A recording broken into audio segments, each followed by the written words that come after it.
Hey guys, I'm Sam, and this is my mom. Hey, Eden Manning. We're here in Oklahoma, and we're hanging out with three cats who don't get along. So if you hear them in the background, don't worry about it. So today we are talking about books that bring people together, or more specifically, books that have brought people together in your life. Yes, I do think that is one of the awesome things about books and storytelling is there is this whole way that stories and books can bring people together.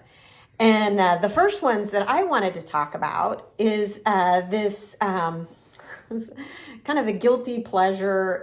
These are the Stephanie Plum novels, written by Janet Evanovich. Mm-hmm. And the Stephanie Plum novels, they're kind of it's like a murder mystery, whodunit kind of quirky thriller kind of thing. I have always enjoyed reading things about, like private detectives, like I liked Spencer for Hire and V.I. Warshawski and the Alphabet series and that kind of stuff. Yeah. But what I like about these is the Stephanie Plum novels are more kind of humorous and quirky, and somehow even kind of silly. Often I would read things that were like about, private detectives or somebody who was, investigating murders. But Stephanie Plum is actually a bounty hunter. Yeah. And now you might be wondering, how does this bring people together? With these books, I actually became aware of them when I was, say, in my early 30s, and I really liked this Stephanie Plum character because I could kind of relate to her. But my sister was going through chemotherapy and cancer treatment as she was dealing with terminal cancer, and she was really into reading all these self-help books. Yeah, she read a lot of self-help books. She did. But I was like, I don't. I know. It was really not making her feel better or actually self-helping. Yeah. Because she wasn't really actually listening to anything these books were saying. Yeah, and maybe that's okay. Because when we went through the books, like, some of the advice in them, I was like, I don't know about that. Yeah, but she was, I was really saying to her, I think at this point you really just need to read something for fun. You need some joy. You need some laughter. Definitely. And then I thought, I thought of these books. And so I had probably, maybe the first 15 or 20. I had lost some of them, but what we kind of started was this book club where it started with, I gave her this first one, One for the Money, which started it all, and she loved it. And we had such great discussions about it. And what we did actually is every week we got together and we would trade out books. I would give her one book at a time. And it was funny is that she didn't realize that I was actually, some of them I had lost or I checked out from the library. So I actually started going to bookstore and buying them. So each week I had the next one. But I didn't want her to know I was buying it because then she would have been like, don't do, But anyway, but each week we would get together, we trade out the books and we would discuss them. And what I loved about this is there were such fun characters that really made you laugh, and she really enjoyed the characters as well. And the character was very relatable because, Stephanie Plum as a bounty hunter, that some of her, humor and just her personality type, it just made me feel like if, when I was her age, if, things had gone differently for me and I had, decided to become a bounty hunter. You could have been a bounty hunter. I could have been. You could be a bounty hunter right now. Forget Indeed. Yeah. Be a bounty hunter. Her character is really good at, figuring out problems and thinking things through and kind of figuring out who did it. Even though she does kind of have some bad luck and she's not really very skilled at defending herself. Mood. Relatable. But I loved it. There, she has this great grandma character, and I loved my grandma, and my sister, she was very close to our grandma as well. Mm-hmm. And we could really relate to the idea if we were like bounty hunters and took our grandma with us. Yeah. And then also Amber really loved, there was kind of a love triangle. Oh yeah, she loves a love triangle. Yeah. Now I know, I'm not as much of a love triangle girl, but Amber, yes. Yeah, Amber was, she really did. They're a lot of fun. They're kind of a guilty pleasure. It's definitely not going to be, like a Nobel Peace Prize winner. I haven't talked about any book that none of the books I've talked about are Nobel Peace Prize winners. Yeah. But Janet Evanovich, she captures some really fun characters. And did you hear that, Danny? Yeah, that's Danny hissing at... Yeah, I think she was maybe commentary on the... that's Danny reviewing the book with hisses. Yeah, with hisses. Danny, you don't need to hiss at her. She is outside. Yeah, she is outside. Okay. But anyway, there are now about 30 of these that Amber actually... passed away in 2021, my sister. Yeah. But we did get through 27 of them, and they did bring her a lot of laughter and joy, and that I will remember our book club very fondly. Yes, because I just love that she read way further than you, but you were like buying books and bringing them being like, oh yeah, no, that part was crazy, and you hadn't read it.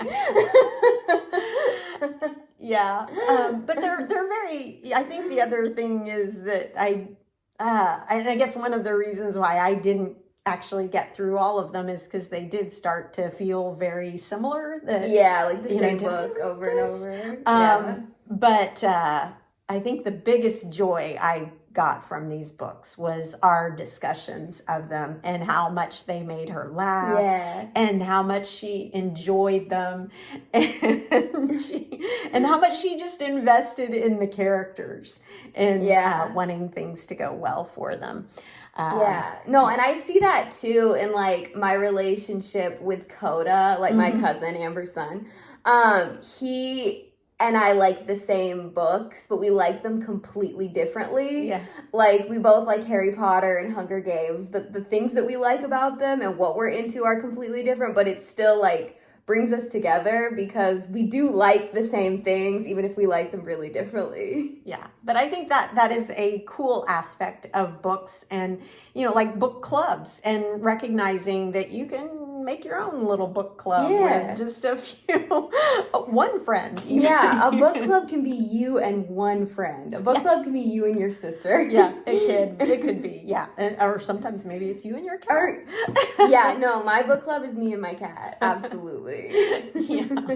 But the Stephanie Plum novels, I do recommend them for a fun, guilty pleasure, kind of silly read for a little bit of levity in your life. Because I couldn't get into them because they're not fantasy and my interests are pretty narrowed.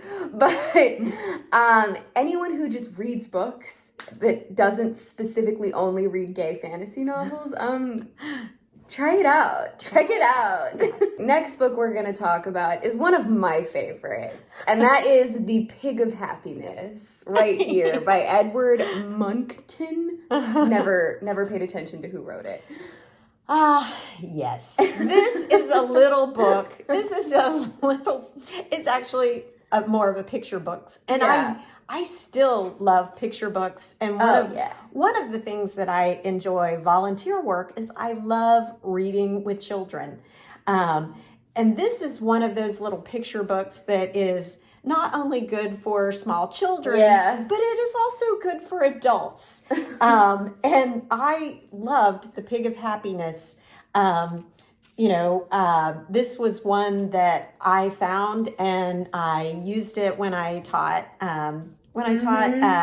2-year-olds. Sunday school, and they loved the little Pig of Happiness.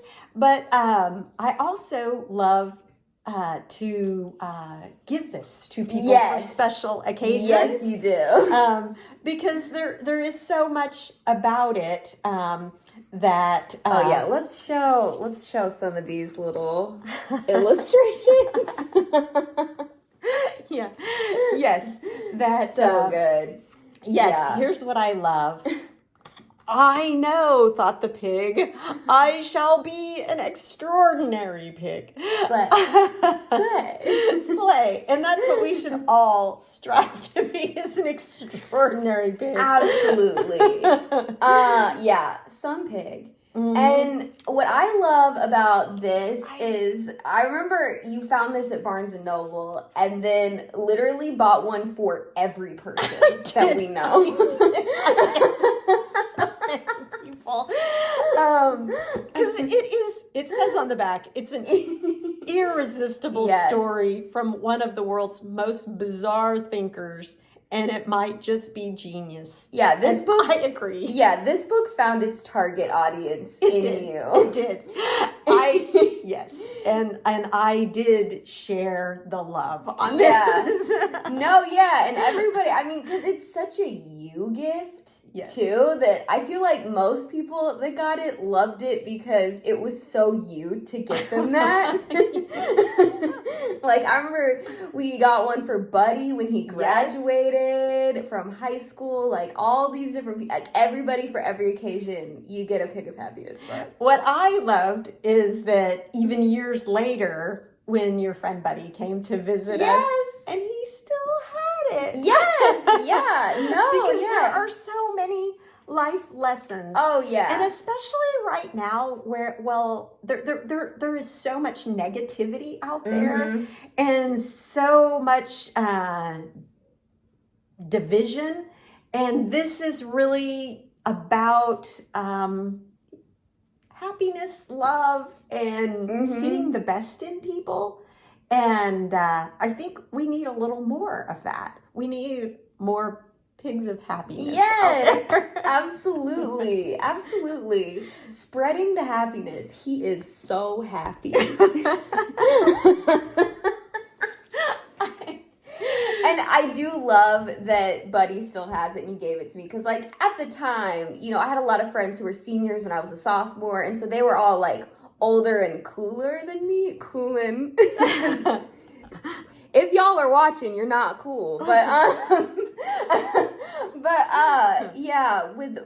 I didn't want to get any, like, cringy gifts for my friends. But with Buddy specifically, I was like, you know what? Let's give him the Pig of Happiness. He's going to get it. Did you give one to Amber? You gave one to Amber, I did, actually. Yeah. So she got a little... So that was another book that brought you together with her. It was. Pig of Happiness. It was, yes. And I know she was just like, oh. But she kept it. She kept it. She kept it. She was like, oh my God. Yes. She kept it. I made Coda take it. Yeah. Let's talk about this next one. Okay, yeah, this next one. Because that the Pig of Happiness, it was a book that I gave out to people. Yes. This next one is a book that my mom gave out to me and your dad. And actually, it's funny. At the time, it really pissed me off. No, yeah, the Giving Tree. We all know, everybody knows the Giving Tree. The Giving Tree. And it pisses me off, too. I've never liked the Giving Tree because it makes me mad that I'm like, she gave him everything and he didn't appreciate it. I think it's because we're both a lot about characters. Yeah. And the central character is the tree. Yeah. And man, that little boy, he didn't deserve it. He did not. He didn't deserve it. Yes, I did not like these characters. But in the Giving Tree, by Shel Silverstein, that the two characters, the tree, and the boy. That I think what really upset me about it is my mom had this whole inscription where she says, "To my two dearest children, Eden and Phil, just remember there'll always be an old stump waiting for you on 34th. All my love, Mom." I love that. And actually, at the time, I think what really pissed me off about it is that I hated the character of the boy so badly. So you're like, don't compare me to him. And you're like, you're not the tree. You're like, I'm the tree and you're the boy. That's what it was. You're like, don't say you're the tree and I'm the boy. Because we all know I'm the tree. Yeah, I do not want to be the boy. But if you haven't read this, I don't know. Maybe don't. Listen. Everybody knows this book. Yes. It's like with certain books, like I'll be like, The Hunger Games. If you haven't read it, where have you been? Right. You know, like come on. We know The Giving Tree. The Giving Tree. Yeah. The Giving Tree. But I will say that now, my mom has passed away, and that it is funny because now, and I'm older and I have more life experience, and I read it and I read the inscription, and it actually makes me kind of smile. I know, and it makes me feel. It makes me remember the things that I loved about my mother. Yeah. And it makes me laugh. It makes you remember her tree qualities over her boy qualities. Yes, it does. It does. Yeah. Yeah. And I feel like everybody, I don't know, I feel like everybody has a soft spot for this book because we all kind of know it. Yeah. And I remember my PE teacher in middle school, who I hated. He would do like an end of the year thing where he would read The Giving Tree, and I was always like not into it because I didn't like him or physical education or this book. But what I did love is that we weren't running when we were reading. So it does make you think of so that. you know. So like, I'm a fan of not running. I was like, well, you can read whatever book you want if it means I don't have to play volleyball. And again, that's another way this book united people. Yes. In not running. Yes, it united me with all of the kids that I went to middle school with for like a second. The last book that you chose is probably the funniest choice you could have made. So here we have Douglas Hall's Cats. Yes. Or as I used to call it as a child, the Funny Cat book. And you will see the cats are funny. Get into it. They're in little outfits. It's great. What does this text say? Don't know. Never read it. Never did, actually. The illustrations. It's about the cats. It's about the funny cats. And the reason why I chose this book is because this book that I actually never read the text united me with so many people that in fact when you were really Small. elementary school aged, that we would read this book at night, kind of winding down, finishing out the day. And when I say read this book, in quotes, that we didn't really read the book, that what would happen is I would make up stories about the illustrations. Yeah. This was your original fan fiction about the Douglas Hall's Cats. Actually, yes. Yes. And that every time we read it, it was a little different. There were some things that would kind of stay the same because you enjoy those particular elements of the story. Yeah. But every time we read it together, that it would change up a little bit because it was really not me reading it. It was really me just making up stories that went along with these awesome. So sorry to Douglas Hall. I know. So sorry to Douglas Hall. I don't really care about your description of the Devon Rex or the Korat, whatever. She's cute though, and we made up a great story about her. We absolutely That was did more make up interesting. some awesome stories about it. And the other funny thing about this funny cat book is that I couldn't have even told you the name of this book. Yeah.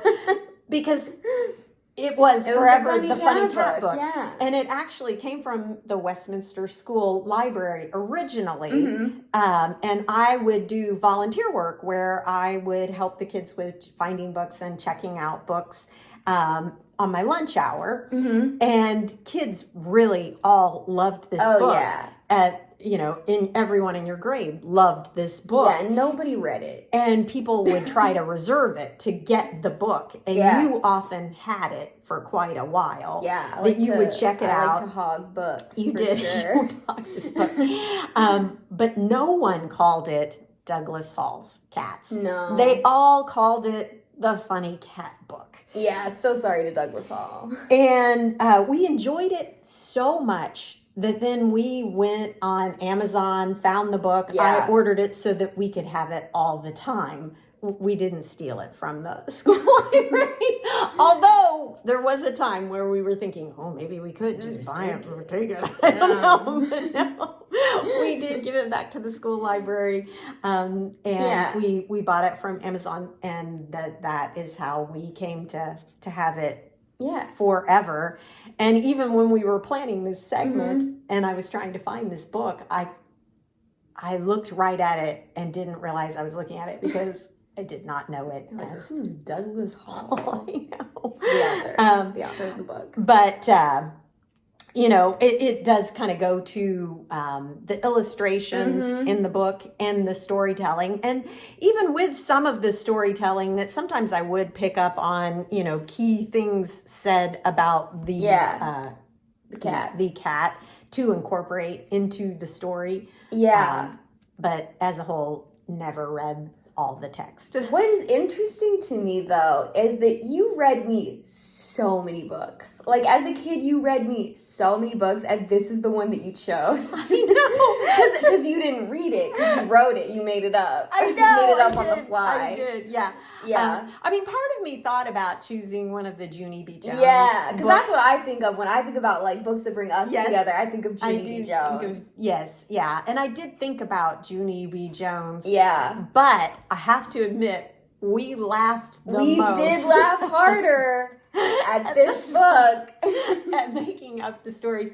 And that you even became part of it, that we kind of created the stories together. Yeah. So I think that is why it kind of inched out those Junie B. Jones, even though I did love reading the Junie B. Jones. Yeah. I also, what I like is, because, you read me a lot of stories that were, like, really good, but never as good as the ones that you made up on the fly, because you made up a lot of stories, like, a lot of different characters, not just these cats, but, like, other characters, and you just tell these stories, and it was, like, so cool. And I know my friends' parents weren't doing that. I know they weren't doing that.